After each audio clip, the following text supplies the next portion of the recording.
Hey guys, in this video I'm going to be showing you guys my tank build for both of the new Scalebreaker DLC dungeons. A lot of you have been asking me what am I running, what's my build, and then I'll be going over everything in this video. It's going to be a pretty short video. If you have not yet seen the tank's perspective on all the boss fights, including the hard mode boss fights as of the Scalebreaker DLC patch, I suggest you check them out on my channel. I'll also leave the links at the end of the video. So for the gear, we have 2-piece Dragonknight. Traits don't really matter, but here we have infused on the headpiece, and this allows us to get away with more health from the health enchantment. And we have sturdy on the shoulder piece. Now we want to make sure that the head is medium and that the shoulders is light, and this will play into the 511 from the Undaunted passes that we have here. Undaunted Metal, which gives us up to 6% more max health, stamina, and magicka, because we have 1 medium, 1 light, and 5 heavy. So you want to wear all 3 different types of armor. Obviously you want to wear 5 pieces of your primary armor, which in this case as a tank is heavy. Now why Chudan? Chudan, it's actually a pretty powerful set. After I think it was like a few patches ago that they buffed it with the max health and so on. This allows us to actually not slot an armor skill, and this also, gives us more options actually in terms of what skills we want to bring, and also it makes us pretty damn tanky. Now the 5-piece primary on body is going to be Eben. I'm willing to bet a lot of you run pugs or run not very organized groups, or people that you do play with, but you don't really care about damage, or if you do care about damage, you still want to play it safe for achievements. Eben is like the number one set because it gives max health to everybody else. A lot of people ask me, well, is it bad after the nerf? Well, the nerf was only like 100 health, which is whatever. And it also does give you, the tank, more health. And this is kind of like a priceless set for like no death achievements, or to survive certain fights in this Moongrave Fane and Lair Marsalok. The secondary set here we have, you do not have to run this, but this is what I ran for both Moongrave Fane and Lair Marsalok hard modes. So we have 3-piece Alkosh on jewelry, and I do have transmuted jewelry. So obviously you can do other sets that already have healthy traits if you don't want to transmute. So you could do like Battalion Defender or Dragon on jewelry and weapons.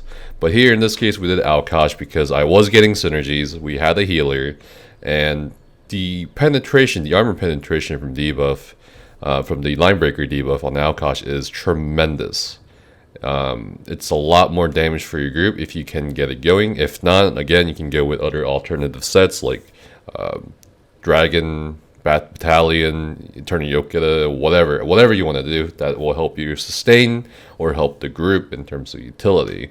For enchantments on jewelry, regardless of what you're gonna wear, I do highly recommend 3 Magicka Recovery enchantments, and this is because we'll get into that later.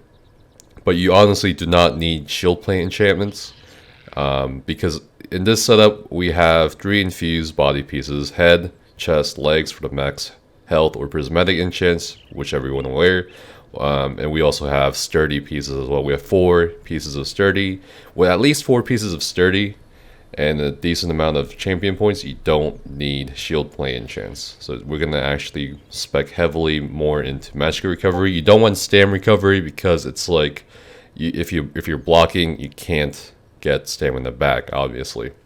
And on the sword board, we have it really doesn't matter what your trait on your one-hander is. Remember that they did nerf they nerfed the one-hander enchantments by having it, and you can do like hardening enchant or weakening, but it's not too a huge effect, especially in a lot of the dungeon fights in Moongrave Fane and Lair Marsalok. You could do this. You could do decisive and put a poison on the front bar, like a drain health poison that gives you max damn health back for 2.5 seconds on a 10-second cooldown. Or there are better poisons out there that you can experiment with, but otherwise it doesn't really matter. Your shield trait, again, this is dependent on what you think you need. I still have reinforced shield because why not? And You could do sturdy, you could do well fitted, whatever you need. And on the back bar is probably the most important element for our weapon bar setup. We want infused, and we want a lightning staff or an ice staff. If you have only magic DPS in your group, with how dot heavy the meta is right now, or with how many dots people are running, I would still recommend lightning staff because it's more than likely people have quite a bit into Thaumaturge, and some builds may spec for the off balance perk in the ritual tree, which is the exploiter. So people can do 10% more damage against off balanced enemies if they have like at least 75 into the ritual tree. But if you have stam, it is must that if you have a stam DPS or stam DPS in your group, it is a must that you run lightning staff. And of course you want crusher enchantment on the infused lightning staff for that maximum penetration offered to the group. Now let's look at the stats real quick. So the stats. So the attribute points are a little bit mixed. A lot of you are familiar with my other build videos where it's all in or nothing, but for these dungeons, just to play it safe, and this is a build I made going in blind. So the fact that I did Hard Moon going in blind, not exactly knowing what's going to happen or what kind of damage I should expect, it proves this build to be very solid. So 15 points into health. We have 49 attribute points into stamina, and we want to be a Nord Dragonknight, or you can be Imperial, it doesn't really matter. Imperials do get more max health, so this could allow you to play around with your attribute points a little bit. And we have about 17.4k max magicka, 40,000 or so max health, and we have 26,000 max stamina. And for magicka recovery, unbuffed without a potion, it's about almost 1200 magicka recovery. Health recovery is whatever, and our spell resistances and physical resistances are through the roof as we are a Nord. And Nords do get the rugged passive, which increases our physical and spell resistance by 3,960. However, this is pretty overkill even for Moongrief Fane and Lair Marsalok, where damage can be pretty heavy at times in certain boss fights. I do recommend a minimum of 24,000 spell and physical resistances for pretty much everything, including these two new DLC dungeons as a tank. And for the Munda Stone, we have the lore. This is, you can do the lore or the Yatranag. It's personal preference. If you feel like you're not sure how the fights are going to go, or if you're not sure about the group you're in as a tank, then you can do the lore. It's a bit safer, gives you a bit more max health, like 2.2k worth. For the food, you want to use Tri-Stat food. Hands down, still the best. One of the, probably still the best food to use on a tank. Gives you max health, max magicka, and max stamina. And as tanks, we do have pretty heavy, magicka heavy and stamina heavy skills. And we also want the max health. Free health is never a bad thing. Skill bar setup. So for trash, it's going to look like this. Resolving Vigor. Resolving Vigor is pretty insane. It's a lot of burst healing in a very short amount of time, 4 seconds. And we have Ransack. And as a Dragonknight, especially as a Dragonknight tank in this video, we are going to want Ransack. A lot of people will be like, well, if you have Magicka DPS in your group, why don't you do Pierce Armor? I'll get to that in a bit. But Ransack has been buffed this patch. It gives you minor protection. And this is pretty huge. Because this doesn't, like previously, if you're a Dragonknight tank and you wanted minor protection, you'd have to do like Temporal Guard on the front bar or both bars if you really wanted minor protection on both bars. But that was a pretty typical thing to do. And instead with Pierce Armor, we don't have to do that. And our ultimate slot is free. Ransack is pretty strong. It doesn't really rely on... it's like a mobile minor protection. You don't need circle protection down or anything, or stay in a circle protection to get minor protection or whatever else. It's a free source of minor protection, and it's highly noticeable the damage mitigation difference between using Ransack and Pierce Armor as a Dragonknight tank. And here we have Igneous Shield. Why not Fragmented Shield? I get this question a lot. So Igneous Shield, it's a higher damage shield in terms of the value. While yes, Fragmented Shield gives you 3 more seconds of major mending, it's not really needed in my opinion, because your heals as a Dragonknight tank is Vigor or Green Dragon Blood, which is a burst heal, and that's 3 seconds is plenty of time. Most of the time in any content, including these Scalebreaker DLC dungeons, to get the most out of your major mending, and also, you know, the damage shield effects of your allies, and it's increased, and your own damage shield is increased as well. Heroic Slash. Now for trash, if you're having trouble with trash, which you honestly shouldn't, the trash in Lair Marsalok and Vet Moongrave Fane seem very easy to handle compared to previous content. But if you are having trouble, you can front bar Choking Talons instead of Heroic Slash. And on the front bar, we have Defensive Stance. And this is going to be the more free takeover Absorb Magic It due to the damage mitigation from blocking and the cost, the reduction of block cost. And remember what I said about block cost enchantments. You don't need it. You have 4 sturdy pieces, which already reduces your block cost in addition to your champion points. And we also have a defensive stance on the front bar, which reduces our block cost by even more. An aggressive horn on the front bar as well. This is going to be your typical ultimate to buff your group DPS. And we have Choking Talons, and this is for trash. AoE minor main. But again, if you have Choking Talons in the front bar, you can do something else here. For the purposes of the video, if you watch the videos I did in the DLC dungeons, I still kept Heroic Slash on the front bar, had no issues. Choking Talons on the back bar, Inner Rage. This is a really good taunt now. Especially with the cost reduction. The difference between Scalebreaker and pre-Scalebreaker in terms of tank sustain is amazing, and you definitely always want a ranged taunt just in case for the ranged adds or melee adds coming to the group. We have Blockade of Storms. This is going to be our way to proc the Crusher enchant on our Lightning Staff bar, and also draw aggro as well in trash. And we have Unrelenting Grip. And this is going to be the chains, obviously, that pulls enemies to us. Very neat, very efficient skill to use for ranged adds and trash. And here, again, this harkens back to why we don't have to run Pierce Armor. If you're going to run Elemental Drain anyway for like your 3 magic DPS, or if you have a healer that's already running Elemental Drain, you don't need to run Elemental Drain or Pierce Armor. You can do something like Green Dragon Blood.